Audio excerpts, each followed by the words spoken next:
Ada informasi yang disebarkan oleh Said Didu, tanah dirampas, tanah digusur, ada intimidasi, itu hoak. Ayo Pak Said Didu, saya tantang kamu. Mana data orang yang tanahnya digusur, yang tanahnya dirampas, dan orangnya diancam, diintimidasi? Kasih ke saya selesaikan.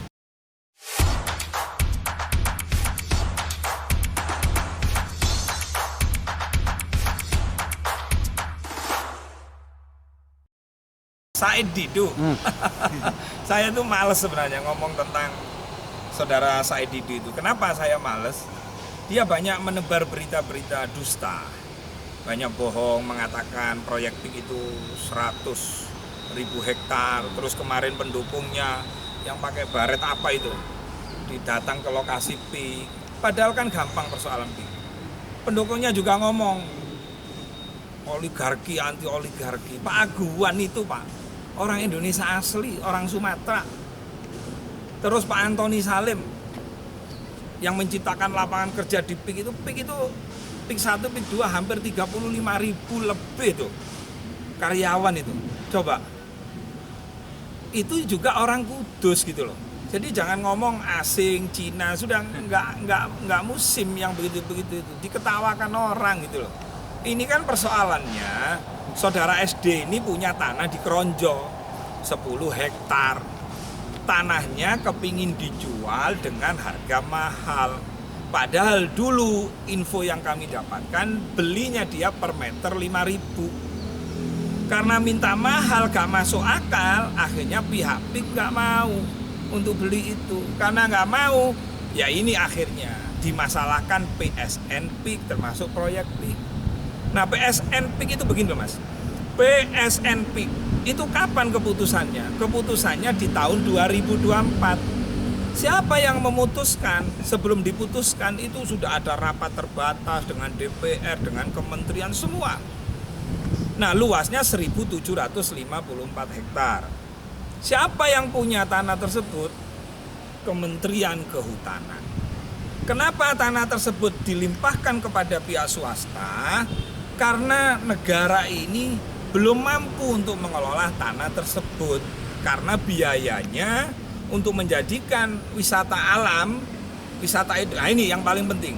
Dikira PSN PIK itu adalah tanah yang untuk komersil. Misalnya jual rumah, perumahan. Di situ nggak boleh jual perumahan. Yang boleh apa? Misalnya mangrove-nya diperluas menjadi wahana wisata, ada taman safari, ada motor cross, ada Formula One. Karena Jakarta ini sudah penuh sesak, makanya dialihkan ke sana berdasarkan Perpres di tahun 2024. Jadi PSN PIK dan proyek PIK itu beda. Kalau proyek PIK itu dimulai, jenengan kalau lewat nih keluar dari tol, itu pertama PIK 1. Terus kemudian jalan lagi ada jembatan, terus ada kayak Menara Pagoda atau apa itu. Nah, itu PIK 2. Jadi PSN PIK dan proyek PIK itu dua hal yang berbeda. Bukan berarti dengan negara mengatakan bahwa PIK, kebetulan PIK itu di sebelahnya tanah PSN. Tanah PSN itu 1.700 dan bentuknya itu nggak ada bangunan. Bentuknya itu tanah kosong, ada empang, ada tambak, ada rawa-rawa, ada mangrove gitu loh. Lah ini nganggur sekian lama. Karena nganggur tidak ada kas kepada negara, akhirnya negara memutuskan, iki lo tanahku, kelolaan. Siapa yang mampu? Biayanya 35-40 triliun. Nah, yang mampu PIK, karena PSN tadi itu wilayahnya dekat sama PIK, makanya dikatakan PSN PIK. Saya jujur kasihan ya sama saudara-saudara saya yang demo, terus kiai-kiai saya yang ada di MUI. Saya kasihan banget. Harusnya kalau saya sebagai orang Islam, ya tabayun, tanya, oh saya dulu ya sempat negatif sama PIK. Begitu saya melakukan investigasi dan tabayun, akhirnya saya jadi tahu, oh ini toh PSN PIK, oh ini proyek PIK. Proyek PIK dimulai tahun 2010, gitu loh Pak. Duluan mana PSN sama proyek PIK? Ya duluan proyek PIK. Kalau proyek PIK, nah ini, dia dapat tanahnya dari hasil jual beli. Jadi masyarakat, contoh kemarin itu ada yang datang Pak, dia punya tanah 92 hektar.